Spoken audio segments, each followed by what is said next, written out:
ఒక అడ్డు గోడగా ఉన్నది. Praise the Lord, praise the Lord. ఎలా ఉందంటమ్మా పాపం? గోడ ఉందంట. పాపం ఒక గోడ. నువ్వు మొక్కగా నీళ్ళు పోతున్నావు, మధ్యలో గోడ ఉంది, గోడ అవతల మొక్క ఉంది. ఏ పేరమ్మా నీ పేరు? స్వర్ణలత గారు. గోడ పక్కన చెట్టు ఉంది, ఇక్కడ గోడ ఉంది. నువ్వు తగులు కూడా కొడతా ఉన్నావు బకెట్ నీళ్ళు. పోవు. ఎందుకు? ఎక్కడ ఆగిపోతుంది? గోడకాడ ఆగిపోతుంది. చదవండి ఒకసారి. యెషయా గ్రంథం 59వ అధ్యాయం 1వ వచనం. ప్రభువు హస్తము మిమ్ము రక్షింపలేనిదిగా కొరసగా లేదు. ఓకే. ఆయన మీ మనవిని ఆలింపలేని చెవిటోడు కూడా దేవుడు కాడు. మీ పాపములను మీకును దేవునికి మధ్య అడ్డు గోడ అడ్డముగా ఉన్నవి. గట్టిగా చెప్పకూడదు దేవుని వాక్యం. కొందరు అనుకుంటే అసలు మేము తప్పులే చేయము. ఒకసారి మామూలుగా పాప సంగీతంలో గురువు ఎక్కడ చెప్పకూడదు. ఒకళ్ళు వచ్చి పాప సంగీతం చేయలేదు నా దగ్గర కూర్చుంటే వచ్చి, ఫాదర్ గారండి నేనేం తప్పులు చేయలేదండి. మరి ఇక్కడికి ఎందుకు వచ్చావమ్మా? అది చెప్దామని, నేను తప్పు చేయలేదని చెప్దామని వచ్చానండి. నేను అన్నాను, మరీ తల్లి స్వరూపం తీసేసి నీ బొమ్మ అక్కడ ఎక్కిపంటావమ్మా, నువ్వు ఏ తప్పు చేయలేని అంటున్నావు కదా, మరీ తల్లి స్వరూపం తీసేసి నీది పెట్టమంటావమ్మా. వద్దులే ఫాదర్ గారు అంటే పాపం అమాయకత్వం కావచ్చు. కానీ ప్రియులారా, దేవుడు తప్ప, ఎవరు తప్ప? అందరం పాపాత్ములే. మనం మానవులు బలహీనులు. తెలుసో తెలియకో ఏదో ఒక తప్పు. నీతిమంతుడు కూడా 7 సార్లు పాపం చేస్తాడు బైబిల్లో. తప్పులు జరుగుతూ ఉంటాయి. కాబట్టి మనం ఏం చేయాలంటే పాప సంగీతం చేయాలి. ఈ పాపం పోవాలంటే ఏం చేయాలమ్మా? కొందరు అసలు తప్పు చేసే వాళ్ళకి తెలియదు. ఉదాహరణకి ఒక పంది పిల్ల, ఒక గొర్రె పిల్ల. ఎవరెవరు? 2 బురదగుంట్లో పండి. పంది పిల్ల ఏం చేస్తుంది? గొర్రె పిల్ల ఏం చేస్తుంది? పంది ఏం చేస్తుంది? అది మింగుద్ది. మురికి నీళ్ళు మింగి మళ్ళీ ఊస్తుంది. అటు ఇటు హ్యాపీ జలకాల ఆటల్లో అటు ఇటు తిరుగుతూ ఉంటుంది పంది. కానీ గొర్రె పిల్ల ఏం చేస్తుంది? కాపరి కొరకు అరుస్తుంది. నువ్వెవరివే?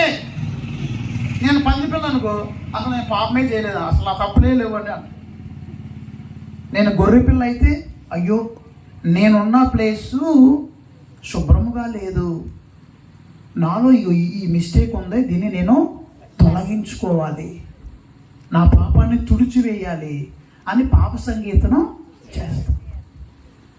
ఒక 4 సంవత్సరాల క్రితం లబ్బీపేట విచారణలో నన్ను పాప సంగీతం గురించి చెప్పడానికి ఆహ్వానించారు. యూత్కి వాళ్ళు అడిగాను వాళ్ళని, పాప సంగీతం చేయాలంటే ఒక పిల్లోడు నవ్వుతున్నాడు, నేను చేయను ఫాదర్ అన్న. సరే నువ్వు లాస్ట్ టైం ఎప్పుడు చేసావయ్యా అన్న. నిజం చెప్పమంటారా అబద్ధం చెప్పమని? నిజమే చెప్పు. నిజం చెప్పయ్యా స్వామి, 10 సంవత్సరాలు అవుతుంది అన్నది. అయినా ఫాదర్ చెప్పినవే చెప్తున్నాం, ఫాదర్ గారు కూడా ఇవే సేమ్ చెప్తున్నాడు, డిటో అన్నాడు. నేను ఏముందో దాంట్లో పాప సంగీతం బోర్డు కొడుతుంది అన్నాడు. ఏం కొడుతుందంట? మీరు చెప్పండి, మరి మీ అభిప్రాయం మీరు చెప్పండి అన్నాడు. నేను అన్నాను, రోజుకి ఎన్నిసార్లు బ్రష్ చేస్తావు అన్నా. ఎన్నిసార్లు అమ్మా? 2 సార్లు చేస్తున్నారా? ఒకసారి చేస్తున్నారా? 2 సార్లు చేయకపోతే ఎలా పీకించుకోవాల్సిందే పళ్ళు. 2 సార్లు చేయాలి, పొద్దున్నే చేయాలి, సాయంత్రం. 2 సార్లు చేస్తున్నా ఫాదర్ అన్నాడు. నెక్స్ట్ డే చేస్తావా? నెక్స్ట్ డే కూడా చేస్తావా? మరుసటి దినం చేస్తావా? రోజు చేస్తావా? రోజు చేస్తావు. బోరు కొట్టట్లేదా? అవునా కదా? బట్టలు ఇస్త్రీ చేసుకోవట్లేదా? ఇల్లు వాకలు ఊడ్చుకోవట్లేదా? ఆయన ఏమన్నాడు, ఫాదర్ చేసిన తప్పులే మళ్ళీ చేస్తూ ఉంటున్నాను, నాకు బోరు కొడుతుంది అన్నాడు. అంటే ఇక్కడ ఇప్పుడు మనం ఈరోజు పొళ్ళు తోముతున్నాం, రేపు అవ్వ మళ్ళీ మురికి అయినా తోముతున్నాంగా. ఎందుకు? శుభ్రత, క్లెన్లీనెస్, నీట్నెస్. ఇప్పుడు పొద్దున్న స్నానం చేసి ఎండాకాలంలో 2-3 సార్లు స్నానాలు చేయాల్సి వస్తుంది, అవునా? ఇక ఈ అంగీలు వేసుకుంటే ఇక మరీ దారుణం. మేము 2-3 సార్లు ఎండల్లో విపరీతంగా చెమట, శుభ్రంగా ఉండడం కోసం స్నానం చేస్తాం. అట్లాగే నీకు శరీరం మాత్రం కాదు ప్రియులారా, ఆత్మ కూడా ఉంది. ఆత్మ కూడా శుభ్రంగా ఉండాలి, ఆరోగ్యవంతంగా ఉండాలి, అప్పుడే అది పెరుగుద్ది. మీకు ఒక ప్రశ్న అమ్మా, మీ పేరేంటమ్మా? రోజ్మేరీ గారు, మీ ఆత్మ వయసు ఎంత? మీ వయసు అడగట్లా, ఏ వయసు ఎంత? ఎప్పుడైనా ఆలోచన చేశారా?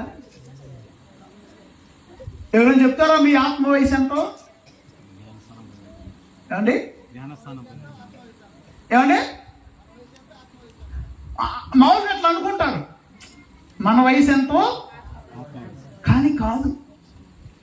శరీరము పెరిగినట్లుగా ఆత్మ పెరగదు. మనం 3 పూటలు తిన్నాం అనుకోండి, టిఫిను, మధ్యాహ్నం లంచ్, సాయంత్రం సప్పర్, మధ్యలో గారెలో బూరెలో కొట్లో పెడతారు, అక్కడక్కడ టీలో స్నాక్స్. ఊర్లో ఇంత వచ్చి ఫాదర్ గారిని స్నేక్స్ ఏమైనా తింటారా అని అంటే మంచి ఉద్దేశం కదా. అంటే అందరూ చదువుకోలేదు కదా పాపం.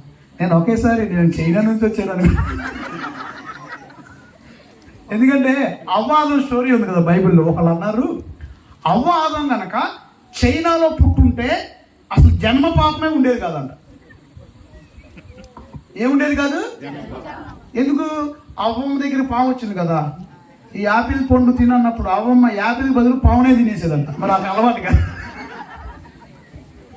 సో వచ్చి పాపం స్నేక్స్ తింటారా ఫాదర్ అంది. మంచి ఆవిడే పాపం తెలియదు. నేను చెప్పాలనుకున్న మాట ఏంటంటే ప్రియులారా, ఇదిగో మన శరీరం పెరిగినట్లుగా ఆత్మ. పునీత తెరేసమ్మ గారు అన్నది మాట, soul does not grow or the spiritual life does not grow like bodily life. అంటే ఆధ్యాత్మిక జీవితం శారీరక జీవితం లాగా పెరగదు. మరి ఆత్మ పెరగాలంటే ఏం చేయాలి? నువ్వు కృషి చేయాలి, ప్రార్థన చేయాలి, సప్రసాదంలో కొనాలి, పాప సంగీతం చేయాలి, ప్రార్థన చేయాలి. అప్పుడే నువ్వు ఆత్మలో. అందరూ నాకు 40 సంవత్సరాలు, నా ఆత్మ 2 సంవత్సరాలు నాకు తెలియదు, లేకపోతే 3 సంవత్సరాలేమో నాకు తెలియదు. సో ఆత్మలో కూడా ఎదగాలి ప్రియులారా. సో ఇక్కడ పాపం అనేది పోతే మంచి పాప సంగీతం. ఆ పిల్లలకు నేను చెప్పింది ఏంటంటే, అయ్యా పొళ్ళు తోముకున్నట్టు, స్నానం చేసినట్టు, కిటికీలు తుడుచుకున్నట్టు, ఇల్లు వాకలు ఊడ్చుకున్నట్టు మనం బోరు కొట్టినా పాప సంగీతాన్ని మానవుడు. కాబట్టి ప్రియులారా, ఇక్కడ వాక్యంలో హోషేయ ద్వారా ప్రభు అన్నాడు, ఇదిగో మా పాపములు మన్నింపుము, మా మనవిని అంగీకరింపుము, నేను నిన్ను స్తుతింతును అంటున్నారు ప్రియులారా.